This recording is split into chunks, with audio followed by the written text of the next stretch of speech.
안녕하세요. 교육진담 교육만사입니다. 안녕하세요. 반갑습니다. 네. 아니 이게 이렇게 막 만세 부르는 게 생각보다 좀 보기 좋더라고요. 아 그런가요? 그리고 이거는 만세랑 국어 만세 이름 지어주신 거는 우리 이재식 원장님이잖아요. 아 네. 아, 네. 이름 짓는 사람은 영원한 거예요. 네. 자, 오늘은 2월 셋째 주 주제입니다. 수능과 내신이라는 다소 그 공격적인 주제로 정했는데요. 그 사실은 이게 구분될 수 있느냐? 구분될 수 없다. 뭐 이런 어떤 주장서부터 상당수가 학원을 선택하거나 그 공부를 하는 과정에 있어서 수능 공부 따로 있고 내신 공부 따로 있다라고 생각하는 경향들도 많고, 또한 우리는 수능 학원이다. 그러니까 우린 내신을 안 봐준다. 이런 학원들도 많고, 그 다음에 우리는 내신 학원이다. 또 이렇게 주장하는 어떤 학원들도 있고, 그래서 각각의 어떠한 특징들이 있는 것 같아요. 그래서 그러면 애초에 그런 것에 대한 논의를 하기 이전에 그럼 수능 국어와 내신 국어는 본질적으로 어떤 차이와 공통점을 갖고 있는지를 먼저 짚어보자라는 시간을 저희가 좀 갖기 위해서 수능과 내신에 대해서, 그러니까 국어 수능 문제와 그다음에 각 학교들이 출제하고 있는 내신 문제에 대한 비교를 하는 시간을 가져보도록 하겠습니다. 네. 자, 이 문제의 어떤 첫 번째 출발점은 그래도 그 지난주의 어떤 그 흐름을 이어서 우리 그 라온님께서 이 부분은 좀 이제 만점자를 뭐 한 병도 아니고 6명이나 배출하시는 라온님께서 일단 얘기를 하셔야 이게 뭔가 부드러울 것 같습니다. 저는 우선은 본질적으로는 뭐 비슷하다고 생각하시는 분도 많으시겠지만 제가 현장에서 느낀 바는 많은 부분 다르다고 생각을 해요. 예를 들면 그 학교 내신의 경우는 주어진 범위를 사고를 많이 하지 않고 그냥 단순 암기, 옛날 학력고사 시대의 시험이 아직까지 유지되고 있는 게 학교 내신이라고 생각해요. 그러니까 암기력이 좋고 정말 여러 번 누가 많이 보느냐. 그래서 사실은 머리가 좋은 학생보다는 굉장히 성실한 친구들이 있어요. 그래서 내신은 굉장히 잘 나오는데 수능은 정말 상상을 초월할 정도 안 나오는 친구들이 있거든요. 그래서 그걸 보면서 내신형 인재하고 또 수능형 인재가 좀 다르게 있을 수도 있겠구나라는 생각이 들더라고요. 그래서 내신 같은 경우는 사실은 아까 제가 효율성을 지난주에 제가 아까 지난주 그런 면에서는 그 동네에 있는 거점 학원들이라던가 우리 학교를 잘 알고 있는 학원들이 굉장히 유리하다고 저는 생각을 해요. 그래서 그런 면에서는 내신은 그에 맞는 합당한 곳을 가서 공부하는 것도 괜찮고요. 사실 수능은 되게 복잡해요. 사실은 영역별로 좀 다른데요. 예를 들면 문학 같은 경우는 내신하고 어느 정도 결부가 되어 있어요. EBS 연계도 많이 되고 있고 학교에서도 문학 공부를 굉장히 많이 시키기 때문에 연계가 되어 있는데 결국 승부처는 저는 독서 비문학이라고 생각하거든요. 근데 그 부분은 솔직히 학교 내신 수업이라던가 학교 공부만으로는 쉽지 않다고 생각해요. 그런 부분들은 정말 전문적으로 좀 봐줘야 되는데요.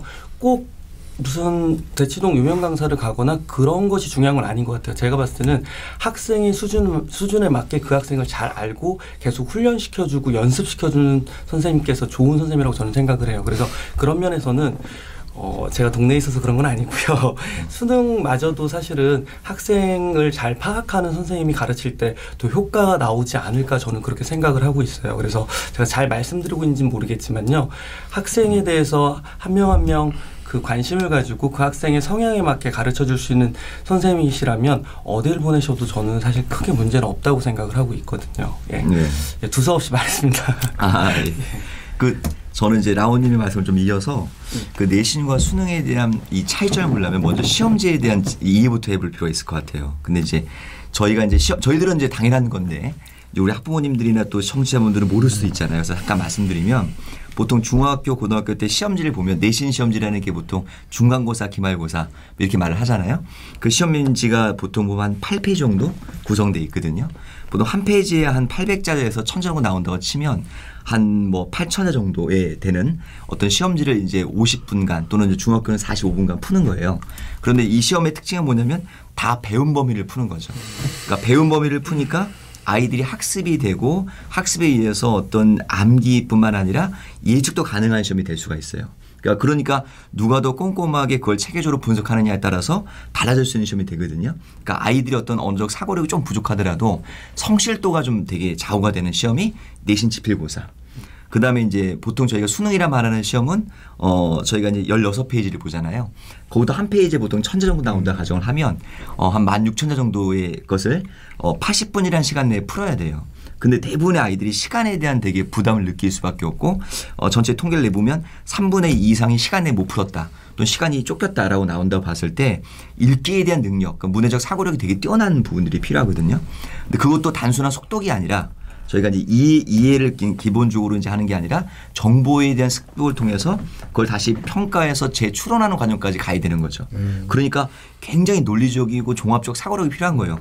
거기에 심지어 또 문학만 나오는 게 아니라 문법 또 뭐 저희가 과학 또 뭐 저희가 이제 뭐 그 역사, 정치, 경제 다양한 분야를 다 물어보잖아요. 그러니까 수능 국어를 잘한 아이는 저는 이렇게 생각합니다. 100% 똑똑한 아이입니다. 뛰어난 아이고요. 그러니까 그런 시험 제도가 너무 다르기 때문에 그 두 가지의 다름에 대해서 어떻게 준비하느냐가 되게 중요할 것 같아요. 그러니까 아까 전 라온님 말씀이 너무 딱 맞다고 생각하는 게 뭐냐면 내신 같은 경우는 그 지역 학원이 되게 유리하거든요. 왜냐하면 지역에서 정말 학교에 대한 분석 또 교과서에 대한 분석, 학교에 나오는 프린트에 대한 분석 이걸 다 정말 그 하는 학원들이 있어요. 저희도 그렇지만 그런 학원들이 굉장히 월등히 앞서갈 수가 있고요. 학교에 맞춰서 체계적으로 준비하는 시스템만 돼 있다면 그 내신은 이제 그런 학원들이 유리하고요. 두 번째는 이제 수능이라는 거 좀 거대한 시험이잖아요. 보통 학교 시험은 뭐 저희가 한 300명 정도 시험을 본다고 보면 수능은 보통 한 몇만 볼까요? 50만. 50만 정도 보잖아요. 그러니까 거대 시험의 교육과정평가위원회에서 이제 그걸 냈을 때 그 무한의 어떤 시험의 범위에서 체계성도 되게 중요한 과정이 되겠죠. 그러나 또 하나는 뭐냐면 사실은 시험 제도는 거대한데 학생은 그 거대한 시험 제도에 못 맞추는 거예요. 자기는. 그래서 자기는 어떤 부분이 부족한데 또 어떤 부분이 약한데 모르고 시험의 큰 틀만 쫓아가고 있거든요. 그래서 더더욱더 뭐냐면 아까 라온님 말씀하신 대로 개별적으로 학생을 봐주는 것들이 필요하다고 생각이 들어요. 그러니까 수능과 내신의 시험 제도는 배운 걸 주로 평가하는 내신 시험이나 또는 어떤 전체 범위가 아주 그 광범위한 수능을 평가하는 시험이나 제도는 좀 차이가 나는데 결과적으로 그걸 준비하는 것은 개인의 어떤 그 부족한 부분들을 어떻게 체계적으로 개별적으로 맞춰주느냐 이것이 제일 중요한 부분 같아요. 그런 말씀 드리고 하나 더 제가 첨언을 한다면 아까 저희 비교 대상이 뭐냐면 지필고사였잖아요. 수능은 지필고사고요. 그 내신은 지필고사가 아닌 게 또 있죠. 뭐가 있을까요? 수행평가가 있잖아요. 그 수행평가는 뭐냐면 요즘에 비율이 보통 한 뭐 이제 내신 시험에 100이라고 따지면 지필고사가 50%인 경우도 많아요. 그럼 반대로 수행평가 50% 넘는 경우도 많거든요. 그 수행평가는 과정 중심의 평가로서 학교에서 이행하는 과정에 대한 거를 이제 학생 스스로 뭐냐면 그걸 그 이제 어떻게 뭐 확인해가는 과정이 되겠죠.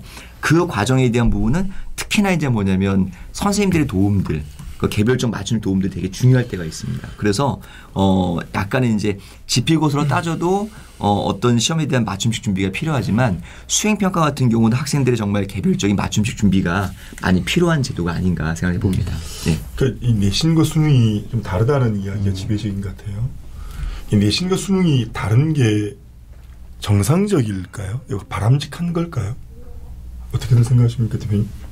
저는 그 고1 내신이랑 네. 고3 수능이랑 다르죠. 네. 2,500자를 낼 수 있는 시험과 그렇죠. 2,500자를 낼 수 없는 시험은 일단은 시험을 준비하는 방향 자체가 틀린 거죠. 예. 지금 수능의 시대에 예. 다른 게 바람직할까 저는 이게 좀 궁금해요. 그러니까 만약에 내신과 수능의 공부 차이가 있느냐라고 저게 물으시면 저는 없다. 혹은 없어야 한다라고 없어야 이야기하고 싶어요. 학력고사에서 수학능력고사로 바뀌는 건 시대가 요구하는 인재가 달라졌다는 것 아니겠습니까? 그러니까 소수의 엘리트를 통해서 시대를 이끌어갈 수 있는 시대에는 학력고사처럼 지식의 양을 측정하는 시험으로 인재를 선발할 수가 있죠. 예. 근데 수학능력고사는 정보의 활용 능력과 사고력을 요구하는 시험 아니겠습니까? 그건 시대가 요구하는 가치라는 거잖아요. 근데 수능이랑 내신이 평가의 방법이 좀 다르다. 이게 바람직할까? 전 바람직하지 않다고 보거든요. 없어야 한다라고 봐요. 그러니까 내신을 잘하는 아이는 모의고사나 수능도 잘할 가능성이 반드시 이렇게 일치하진 않잖아요. 근데 수능을 잘하는 아이가 게으르지 않으면 내신은 잘하잖아요. 그러니까 수학능력고사가 요구하는 특히 국어 영역에서 요구하는 어휘력, 사실적 사고력, 추론적 사고력, 비판적 사고력, 또 창의적 사고력이죠. 이것이 충족이 되면 내신도 잘해요. 그래서 없었으면 좋겠다 이런 바람을 그렇죠. 가지고 실제로는 있죠. 아주 큰 차이는 무엇이냐면 수능의 경우는 아주 단일한 공통의 보편적인 일반적인 출제 매뉴얼이 있죠. 그러니까 교육과정평가원에서 수능 출제 매뉴얼을 편애했었지 않습니까? 수능 출제 매뉴얼이 보면 출제 범위가 나오고 출제 기준, 발문의 제작 방법, 선택지 구성 원리까지 나오거든요. 그러니까 공통의 학생들이 수능에 준비할 수 있는 전국의 수험생들이 단일한 기준에 따라 공부할 수 있는 매뉴얼이 있다는 거예요. 근데 내신은 그게 안 되죠. 예. 내신은 지역에 따라 다르거든요. 예를 들어 중학생의 경우에도요. 제가 있는 지역은 특목고나 자사고를 많이 보내는 학교이거든요. 어떤 학교가 이번에 졸업생이 한 25% 정도가 특자를 간 것 같아요. 중학교에서. 그런 학교 국어시험이 어떨 것 같아요. 그러니까 특자를 간 아이들이 많으니까 국어시험이 국어 교과의 본질에 아주 충실한 시험일까요? 그렇지 않거든요. 90점을 넘을 수 있는 시험이에요. A등급이 입학을 잘 하기 위해서. 네. 예. 90점이 넘지 못하면 우리 아이가 90점이 넘지 못하면 네, 항의 들어오겠네요. 이 문제는 어느 정도 항의냐 하면 학자들까지 동의해요. 동원해요. 부모들이.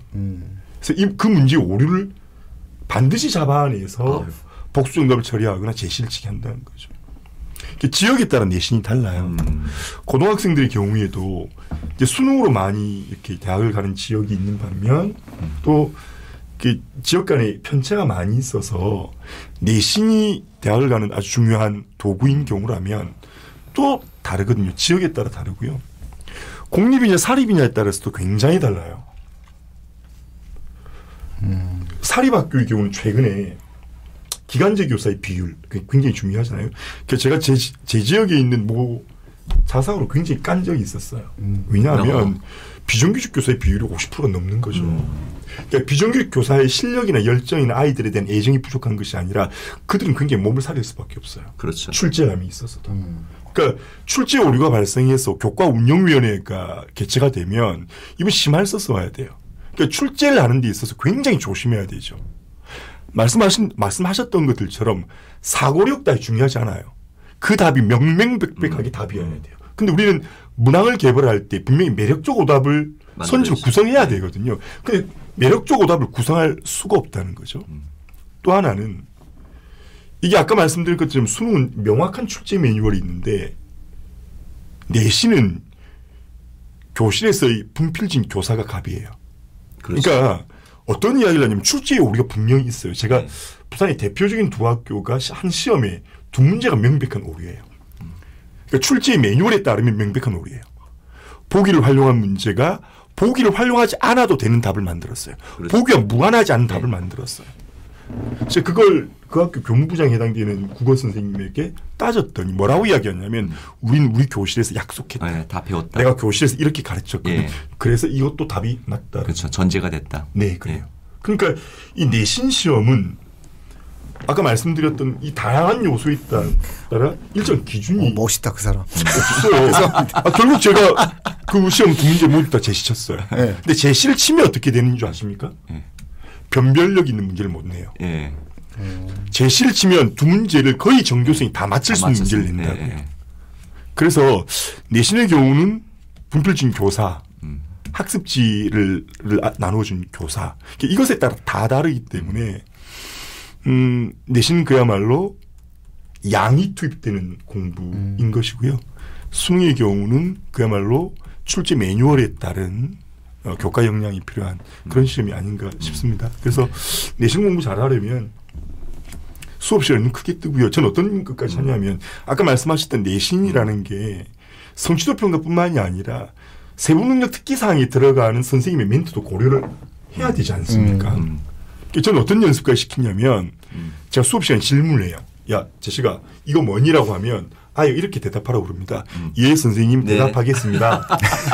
저 그거 시켜요. 수행평가 만점이에요. 예 선생님 대답하겠습니다라고 하고 대답하게 하거든요. 왜냐하면 특히 고등학생들은 내신에서 동석체가 발생하는 기준이 생기지 않습니까? 네. 12등이 2명이면 12등까지가 1등급인데 12등이 2명이면 2등급이 되잖아요. 네. 제 학생 한 명이 그 케이스로 해서 고3 내신 등급이 1.0대에서 1.1대가 넘어가 버렸어요. 서울대가 목표인 친구는 치명적인데 그게 어떤 경우에서 나타나냐면 수행평가 기준 때문에 그랬어요. 그렇죠. 동석차를 분류하는 기준에서. 그래서 내신은 수업 시간에 눈 크게 뜨고 대답 잘하고 필기 열심히 하고 학습지 보고 선생님께 충성을 다해라. 그렇죠. 네. 그래서 전혀 다른 시험이라는 거예요. 학교를 정상화시켜주는 시험이죠. 유 대표님 여담이지만은 그렇게 항의해보면 그 선생님이 그러지 않았어요 혹시? 가만히 있지 유 않죠. 대표님 다니는 학원에는 애들 너네들 가지 말라고. 오히려 그것 때문에 붐이 일어나고요. 그 자사고 아이들이 굉장히 많이 왔었죠. 싸워줬기 때문에. 일반고의 경우는 이게 사실 부끄러운 이야기인데 이제 제가 다 정답이 오류를 제시했더니 그 선생님이 첫 번째 근거 뭐 책, 뭐 인터넷 다 뒤지다가 마지막에 이제 본색을 드러낸 거죠. 진실되게 이야기한 거예요. 자기 입장에서는. 어떤 문제집의 문제를 그대로 낸 거예요. 그렇죠. 선지 순서만 바꾸어서. 그래서 제가 그 문제집을 봤더니 그 출제가 오류였어요. 그래서 제가 그 출판사에 전화해서 편집 부직원도 통화하고 집필자, 출제자와 통화를 해서 당신 출제한 문제로 내신에서 두 문제면 등수가 도대체 몇십 등의 차이입니까? 직접 전화해서 오류를 인정해달라. 그래서 오전에 전화했고 오후에 수준이 있었어요. 젊었을 때 이야기입니다. 젊으니까 싸우는 거예요. 젊으니까 싸우는 거고 그 애를 살아간 거죠. 그러니까 그 뭐 문제 저는 이게 사실은 출제 오류가 발생하면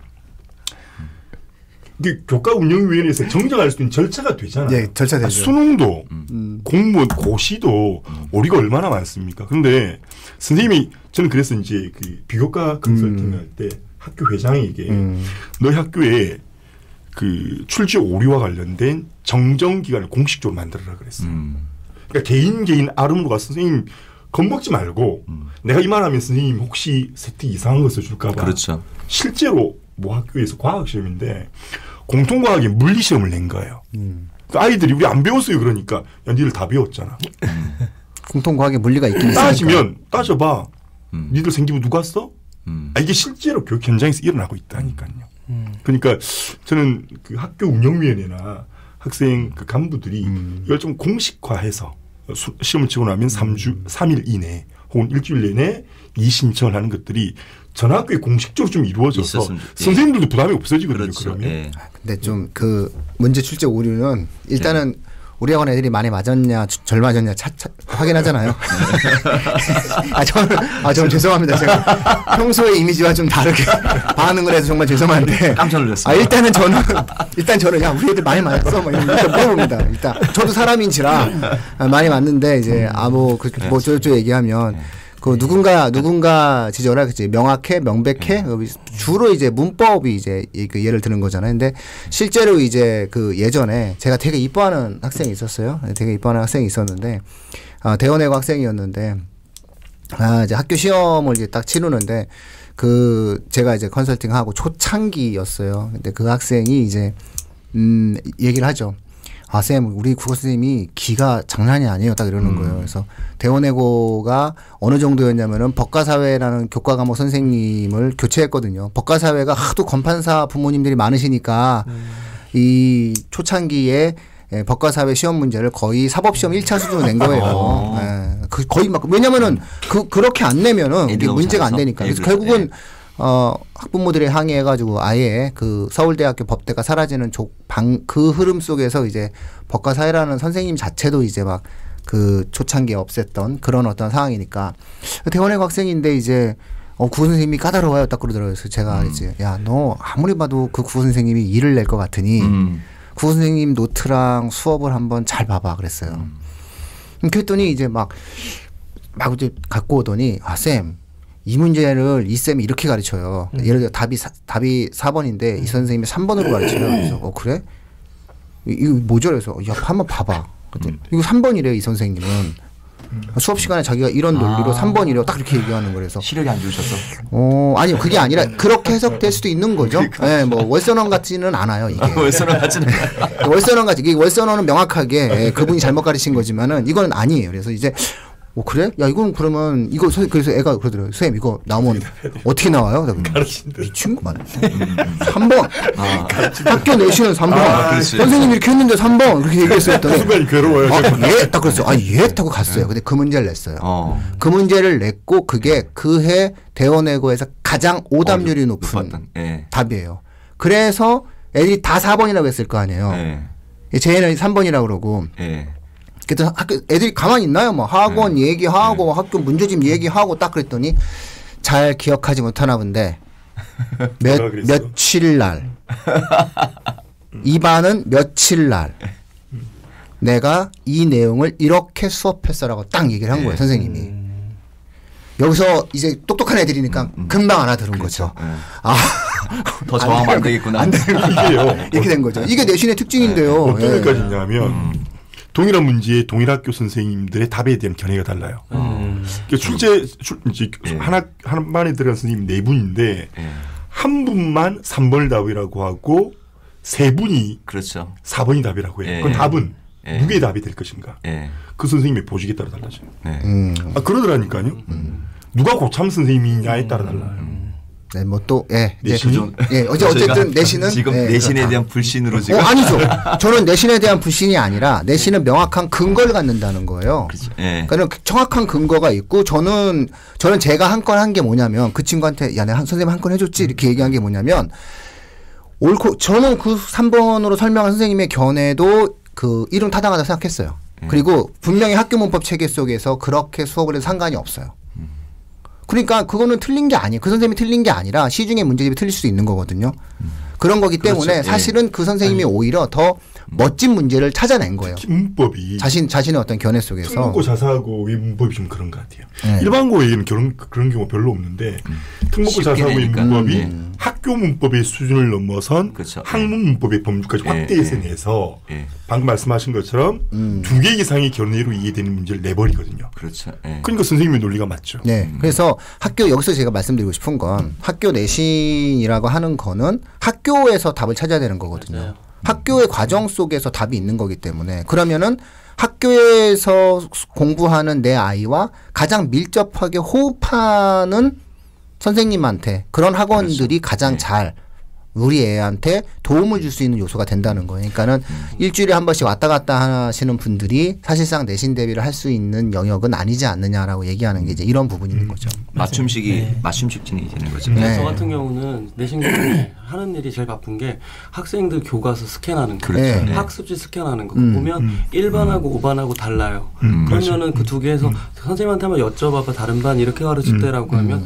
선생님들도 그걸 통일하기 시작하시더라고요. 그래서 가장 중요한 건 학교 수업에 집중하고 학교 선생님 말씀이 결국은 정답의 근거가 될 수밖에 없기 때문에 가장 기본적인 건 그 동네에서 그리고 그 학교 선생님 말씀을 충실하게 따르는 게 맞다고 생각합니다. 이 순간에 학원에 다녀야 될 이유가 뭐냐면요. 저희 시절엔 우리 시절 이런 말 하면 좀 꼰대스러운데 일반 아이가 8반 아이의 노트를 빌릴 수 있는 시대였거든요. 나는 5반이야. 이번 축제는 6반에서 10반 선생님이 하시면 8반에 가서 노트 빌렸잖아요. 근데 요즘 아이들은요. 안 빌려주죠. 안 그러니까 우리 라온님처럼 학원에서 거두어서 아이들이 줄 수 있는 그렇죠. 많이 하죠. 저는 이제 시험 대비하는 날 예를 들어 이제 보통 아이들이 한 10명 같이 공부를 하잖아요. 그럼 마지막 정리는 이제 테이블에 앉아서 같이 공부를 하거든요.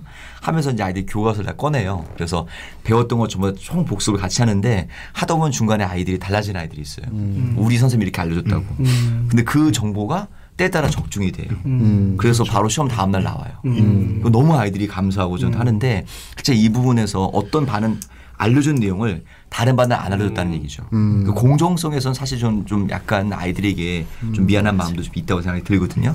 그러니까 저는 이제 내신 요즘에 뭐 농담 삼아서 아이들의 가장 무서운 신이 내신이라고 얘기를 하잖아요. 근데 그게 이제 어떤 교육의 어떤 정상을 위해서는 필요한 부분이 있지만 아까 우리 유 대표님 말씀하신 것처럼 오답의 정정 기간이 좀 있어야 하는 것처럼 뭔가 객관적 제도가 좀 보장이 더 돼야 조금 더 신뢰할 수 있지 않느냐. 물론 저희들이 지금 오늘 얘기하는 주제는 이 두 개의 시험의 차이를 통해서 앞으로 어떻게 우리가 공부할 거냐 이런 거 얘기를 드리는 시간이긴 하지만 조금은 그 공정성 면에서는 논란이 항상 있었던 것 같아요. 저희가 학교 선생님들 비난하는 게 사실은 아니거든요. 선생님들 구조상 이게 그럴 수밖에 없는 상황이더라고요. 실제로는 출제를 하면 그 교과 부장 선생님이 또는 교과 운영위원회가 함께 모여서 출제를 검토하는 것이 올바른 프로세스인데 예. 학교 업무가 많은 선생님들이 그걸 하실 수가 없는 구조이죠. 그래서 저희는 결코 오늘 선생님들을 부정하는 이야기는 아니라고 드리겠습니다. 그리고 이제 수행평가도 있잖아요. 그래서 제 얘기는 그러니까 내신이라고 하는 것과 수능이라고 하는 것은 학교 생활의 충실도를 보는 거기 때문에 결코 수능과의 평가 지형이 같을 수가 없다는 거. 특히나 1학년 같은 경우, 2학년 같은 경우는 같아질 수가. 3학년이야 뭐 그 수능 EBS 교재로 수업을 하니까 어느 정도 맥락이 같이 움직여줄 수 있을지 모르겠으나 사실상 고등학교 1, 2학년 내신이다라고 하는 것이 수능 공부라고 하는 것과 그 국어라고 하는 이름이라는 범주 속에서는 같이 흘러가지만 사실상 그것을 도움 주기 위한 준비 과정에서는 상당 부분 좀 다른 어떤 맥락이 있고 다른 맥락이 있다라고 하는 것은 선생님들의 태도나 선생님들의 준비도 달라져야 된다는 거죠. 그러니까 이 선생님이 무엇을 중심으로 여기냐가 되게 중요한 그렇죠. 거예요. 그러니까 보통 어떤 선생님들은 이러죠. 아, 뭐 내신 때에는 나는 이제 수능 이후에는 나는 여행을 간다. 나는 내신 기간에 여행을 가는 선생님이 계세요. 그렇죠. 내신 기간에 해외여행 가는 분이 있어요. 네. 내신 기간에 해외여행 가는 분이 있거든요. 저는 그분의 학원에 왜 보내는지 모르겠어요. 내신을 대비할 때는 내신 기간에 해외여행 가는 그 학원에 왜 가는지 모르겠어요. 내신 기간에 내 애와 호흡하지 않는 학원을 가서 실제로 얻을 수 있는 요소가 없는 거고 내 아이의 내신 기간 동안에 내가 최선의 노력을 다해야 그 아이의 수능 성적도 올려줄 수 있는 거거든요. 그렇죠. 모든 것들이 쌓여서 만들어지는 게 수능이라고 하는 건데 이제 어쨌든 그런 부분들이 이제 좀 제가 갖고 있는 좀 고민이었던 거고 의아스러움이었던 거죠. 소망이 하나 있는데요. 그 제가 이제 수능 출제위원장 지내셨던 서울대 김대인 교수 글을 읽은 적이 있었던 것 같은데 제게 분명한지 모르겠습니다. 이랬던 것 같아요. 그러니까 장문 문제로 그때 쓰기라고 했었죠. 쓰기 문제로 옛날에. 그 교통사고와 관련된 포스터 제목 만들기. 요즘 쓰기 문제 그런 문제 많았잖아요. 교통사고와 관련된 그림을 주고 적절한 제목을 넣으세요. 이게 국어 문제였어요. 근데 이 검토 과정 중에 이 문제가 배제됐거든요. 그 이유가 뭐냐면 60만 명 정도 치는 당시에 60만 명, 70만 명 정도 치는 수험생 중에 교통사고 사망률 1위인 대한민국의 수험생 중에 단 한 명이라도 상처가 있는 아이들이 교통사고로 인해서 비극을 경험한 수험생은 이 시험 치면 안 된다는 거죠. 그렇죠. 그러니까 수능 출제 매뉴얼은 수능은 이토록 수능에 오류가 덜어 발생하기도 하지만 이처럼 세심하고 디테일하고 공정하죠. 공평하고 네. 공정한 기준을 세운다. 그래서 학교 선생님 계시는 분들 지금도 열심히 잘해 주시고 계시지만 내신이라는 시험의 공정성을 위해서 조금만 더 노력해 주시면 더 좋겠다는 생각도 듭니다. 네, 진짜 엄청 힘들 거예요. 진짜. 예, 정말 힘드실 거예요. 너무 니즈가 다양하거든요.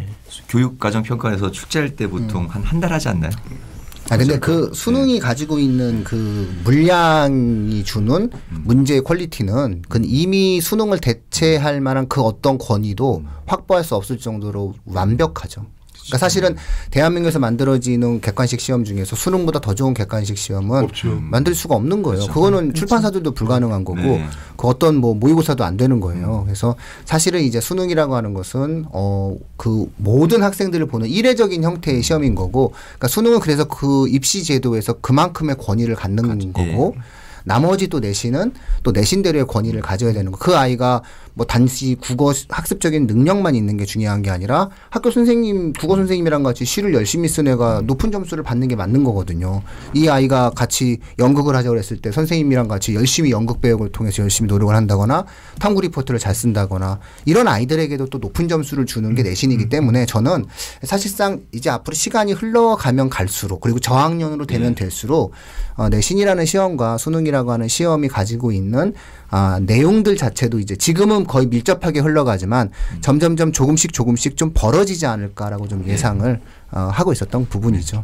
어쨌든 지금 현재 학원을 선정하는 이제 학부모님들 입장에서 봤을 때는 선생님이 무엇을 말하는지를 알면 돼요. 그러니까 그 학원 상담 딱 갔는데 그 학원 상담실에서 저희 애가 고1입니다라고 해서 갔는데 네 그러면 이제 국어 수능 이렇게 딱 얘기하면 일단 우리 애 내신에 관심이 없구나 이런 거고 일단 근데 우리 애는 내신이 급한데 우리 학교 얘기해 주면 그렇죠. 딱 갔는데 어느 고등학교죠 이러면서 그 반이 있나 이러면서 이렇게 따지는 학원에 가셔야 된다. 그렇죠. 이게 좀 실효적이다라는 거고 맞습니다. 고3이 됐어. 고3이 됐는데 어느 학교죠 물으면 안 되는 거죠. 3모는 3월 모의고사 몇 점이죠 이렇게 나와야 되는 거죠. 그래서 그런 걸로 좀 구분하시면 되지 않을까 싶습니다. 그래서 조금 더 민감하게 나가면은 그 교육부 전화 올까봐. 뭐 시원하죠. 중간에 교육부 전화 올까봐 여기서 맞춰야 될 것 같은데요. 자 카메라 보시고 인사하죠. 부가 완수였습니다. 고맙습니다.